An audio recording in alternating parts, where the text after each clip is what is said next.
Bet you wear that for the discounts, right? A loud voice echoed through the cafe as the young man pointed at the faded military jacket. The old man just stared ahead, saying nothing. No one spoke up in his defense.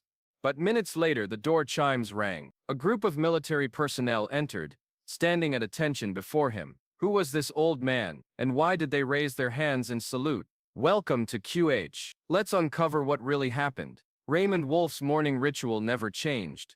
Not in 23 years. Each Memorial Day, he would polish his old combat boots, press his faded Marine Corps uniform jacket, and place his service cap carefully atop his thinning white hair. At 84, his body had surrendered to time, but his military bearing remained. Back straight, chin up, eyes forward. Raymond lived alone in a modest veterans apartment complex on the outskirts of Crestfield, Montana. His neighbors described him as quiet but dignified. He rarely spoke about his service, declined invitations to veterans events, and politely redirected conversations about his medals. What no one knew was that every Memorial Day, Raymond visited the same small cafe where he and his late wife, Margaret, had celebrated his safe return from Vietnam. After her passing, he continued the tradition alone, a private pilgrimage to honor both his fallen comrades and the woman who had waited faithfully through 3 deployments. This particular Memorial Day morning, Harborview Café was busier than usual. A group of college students occupied several tables, enjoying the holiday weekend.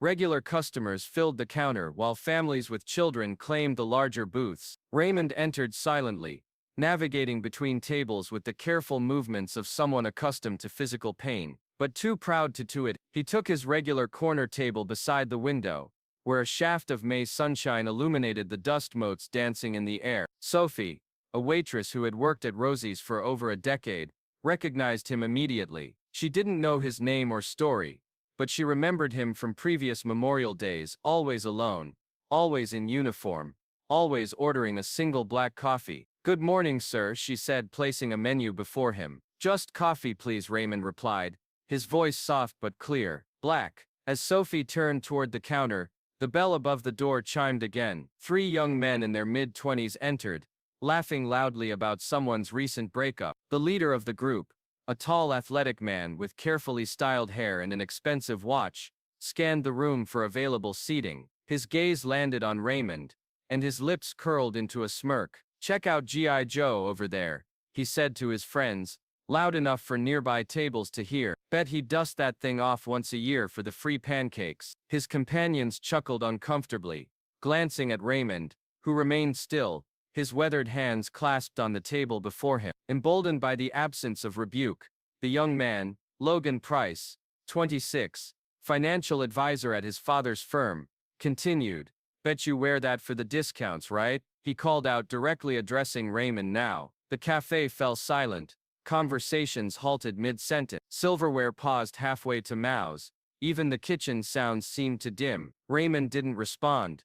His pale blue eyes, which had once tracked enemy movement through dense jungle canopy, remained fixed on the window beside him. His expression betrayed nothing. Not anger, not hurt, not embarrassment, just the impassive dignity of a man who had faced far worse than public mockery. No one spoke. Not Sophie, who stood frozen with the coffee pot.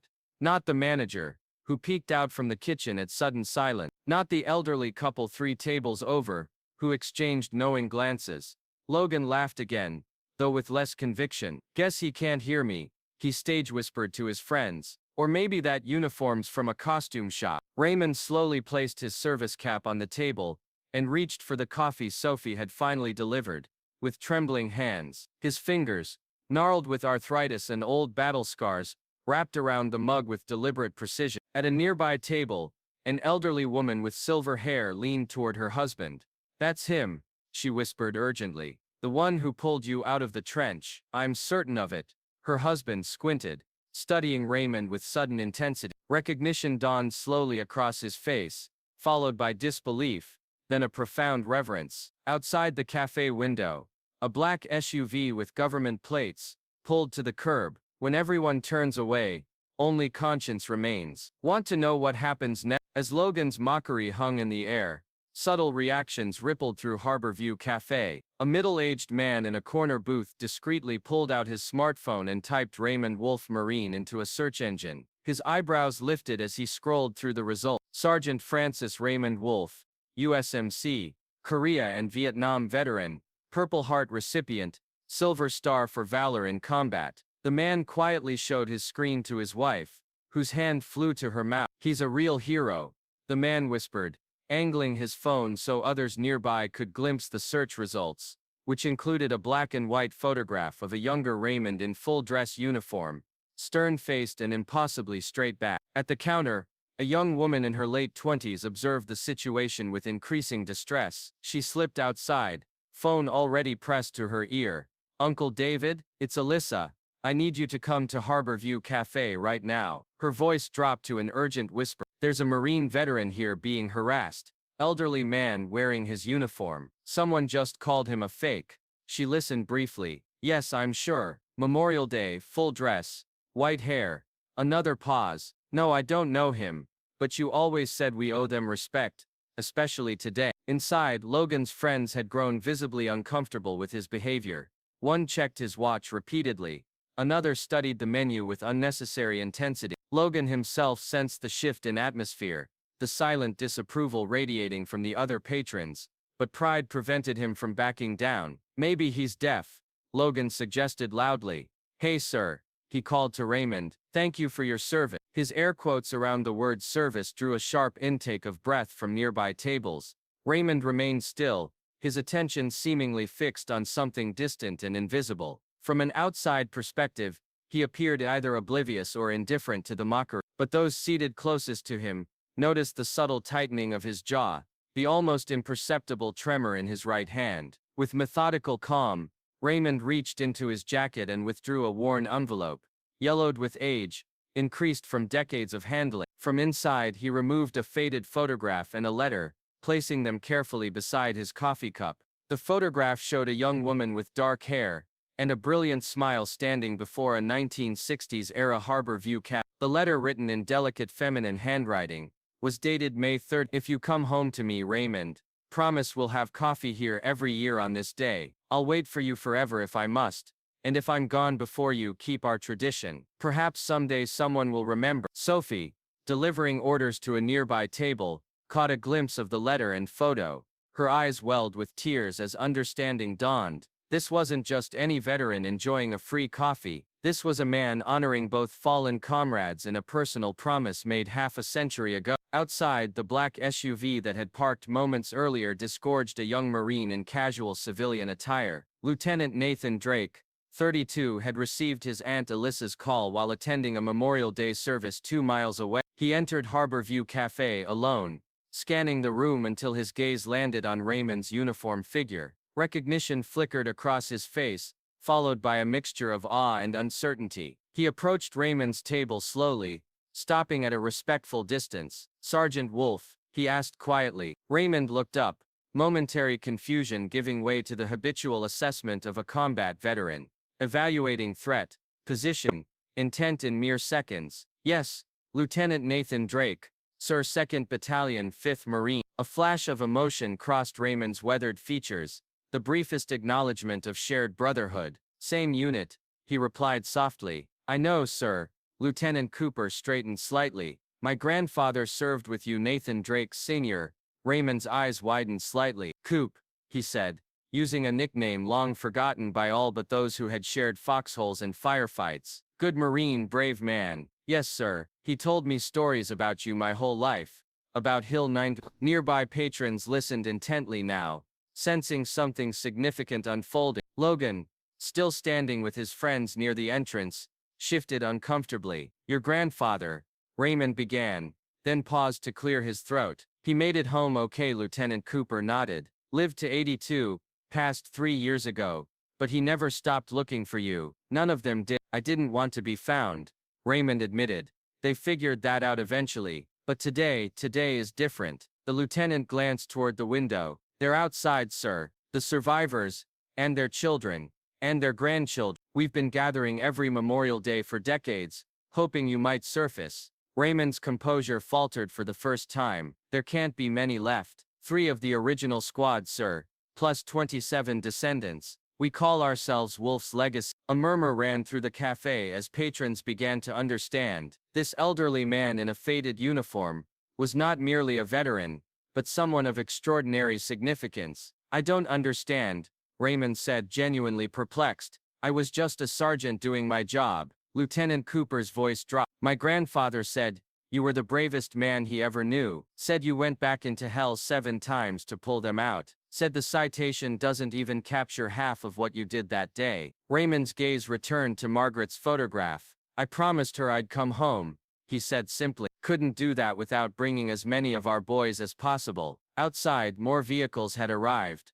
Men in their 70s and 80s emerged slowly, some walking with canes, others in wheelchairs. Younger family members assisted them toward the cafe entrance. Lieutenant Cooper extended his hand to Raymond. They've waited a long time for this moment, sir. Will you meet them? Raymond hesitated, then carefully refolded Margaret's letter and returned it to his pocket. He placed a $5 bill beneath his coffee cup, set his service cap squarely on his head, and rose with deliberate dignity. As Raymond moved toward the door, the cafe patrons unconsciously straightened in their seats. The air itself seemed charged with anticipation. Logan and his friends pressed themselves against the wall, suddenly invisible in the unfolding drama. The lieutenant reached the door first, holding it open. Ladies and gentlemen, he announced to those outside.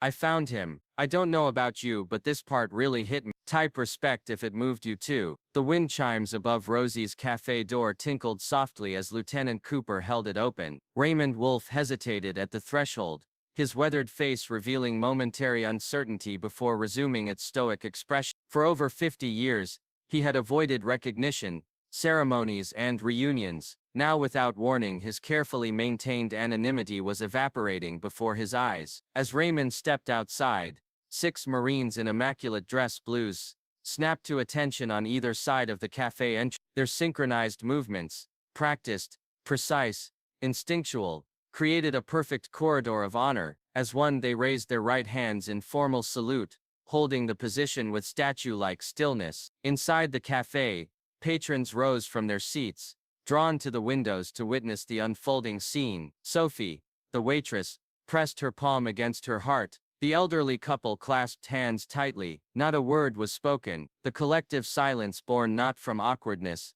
but profound respect. Logan stood frozen, the blood draining from his face as realization dawned. His friends stared at the floor, shame radiating from their postures. Outside, behind the honor guard of active duty Marines, stood 3 elderly men, each bearing the unmistakable dignity of combat veterans. Though time had bent their frames and whitened their hair, they held themselves with military bearing. One sat in a wheelchair with an oxygen tank, another leaned heavily on a cane, the third stood unaided, but with the careful balance of someone managing chronic pain. Beyond them gathered a larger group, children and grandchildren of Wolf's Legacy, as Lieutenant Cooper had called them, nearly 30 people of various ages, from teenagers to middle-aged adults, waited with reverent anticipation. Raymond descended the cafe steps slowly, acknowledging the Marine's salute, with a crisp return gesture that belied his 84 years. As he approached the 3 elderly veterans,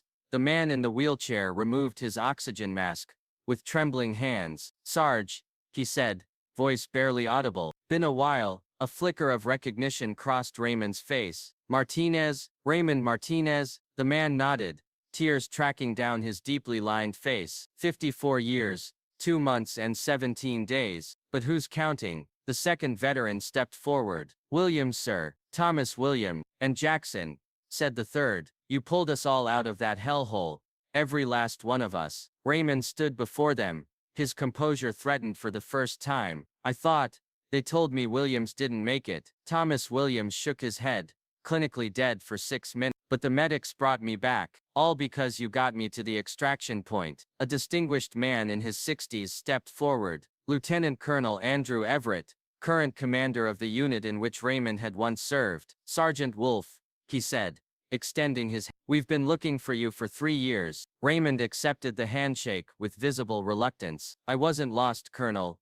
No, sir. You weren't, Clay agreed. But your story was, your example, your legacy. He gestured to the gathering. Today, no one in our unit is permitted to be absent. For you, and for those who didn't come home, Clay turned to address the growing crowd of cafe patrons who had ventured outside. In 1969, during some of the most intense fighting of the Vietnam War, Sergeant Raymond Wolf's squad was ambushed and pinned down in enemy territory, with their radio operator killed and half the men wounded.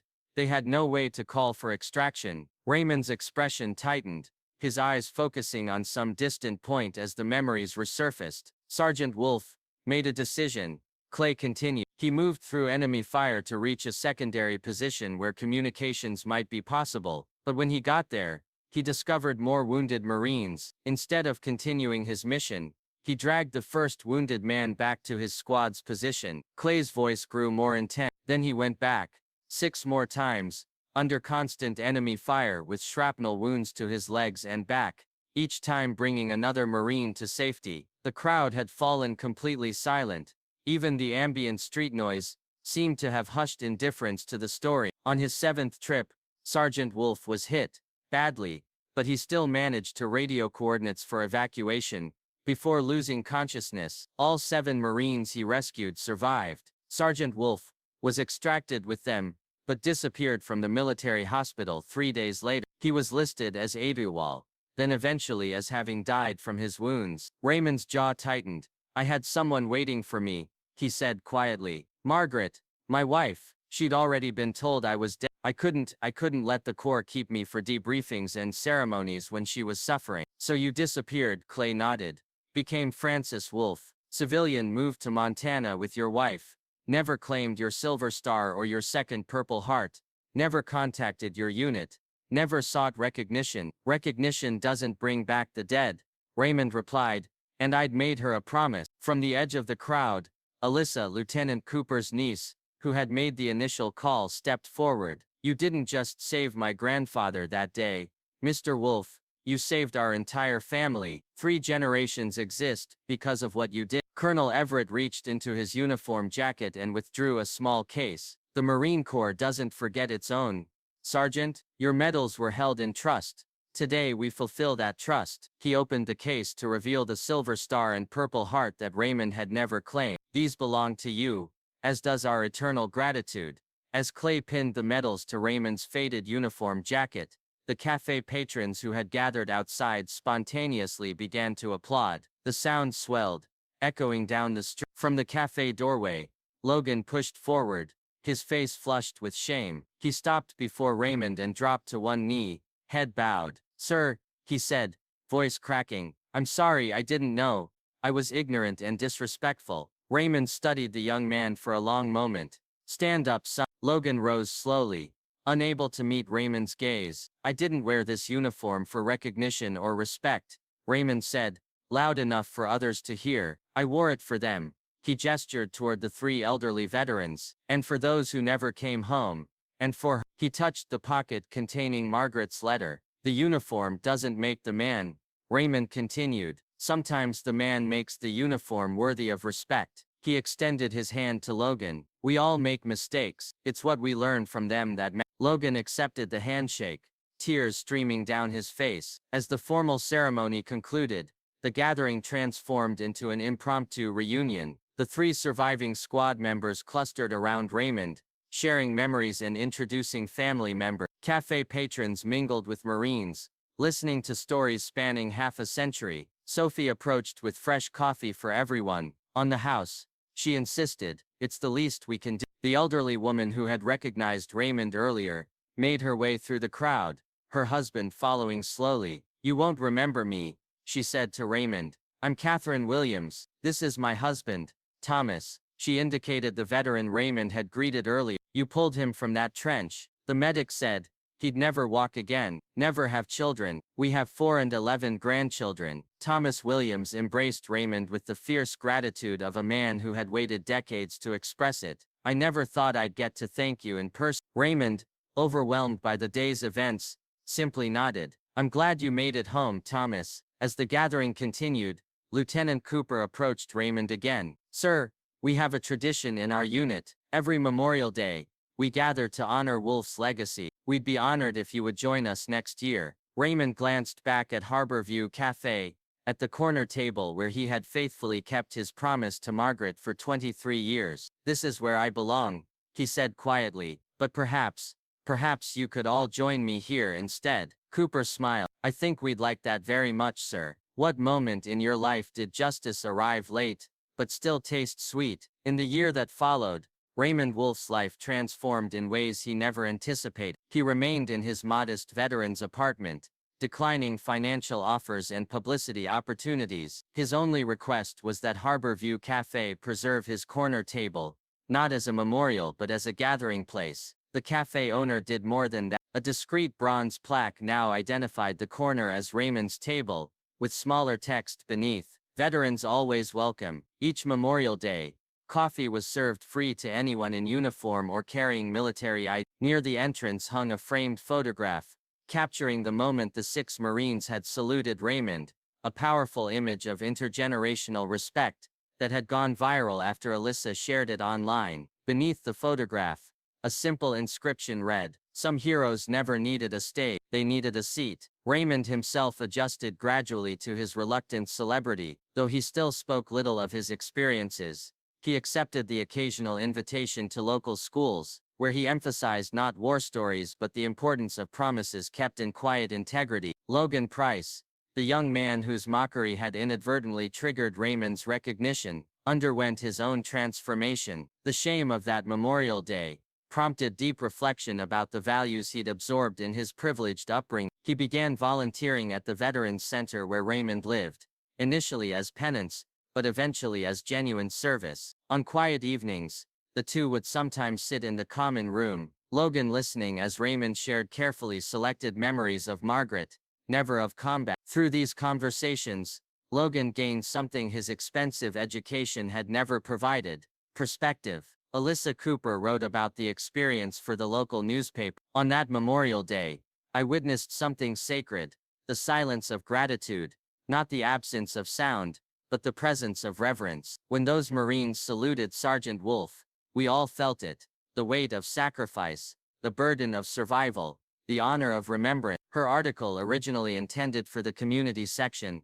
was syndicated nationally. Perhaps the most meaningful outcome emerged organically. Veterans who had long isolated themselves, carrying private burdens of war, began appearing at Raymond's table. Some came in uniform, others in civilian clothes, spanning conflicts from World War II to Afghanistan. They rarely discussed combat directly, but the unspoken understanding between them created a healing space words alone could never provide. That Memorial Day had begun with silence and ended with legacy. And as Raymond sat quietly at his corner booth the next morning, watching a teenage boy in ROTC uniform salute the photo at the door, he felt something he hadn't in decades. Not because the world had changed, but because someone somewhere finally remembered the promise behind the uniform. A promise not of glory but of sacrifice and love. As another Memorial Day approached, Raymond reflected on Margaret's letter, the promise that had guided half his lifetime. Perhaps someday someone will remember. They remembered not just his actions on a distant battlefield, but the quiet dignity with which he'd carried both his honors and his scars. "Not everyone who wears an old uniform needs your understanding," Raymond told a student who asked what civilians should know about veterans. "They just need you not to mock them. Heroes don't demand titles," he explained to another. "They leave change behind. Salute a soldier while you can." He advised a young man considering military service. "You never know who you're standing before. Justice may be delayed, but it is never absent. Don't give up when you're doing what's right." What moment have you stood firm when the world stood against you? Share it now. Subscribe to QH Incredible Stories to see that truth and justice ultimately prevail. Share this video with someone who needs faith in doing the right thing. We told their story, you gave it meaning. Thank you.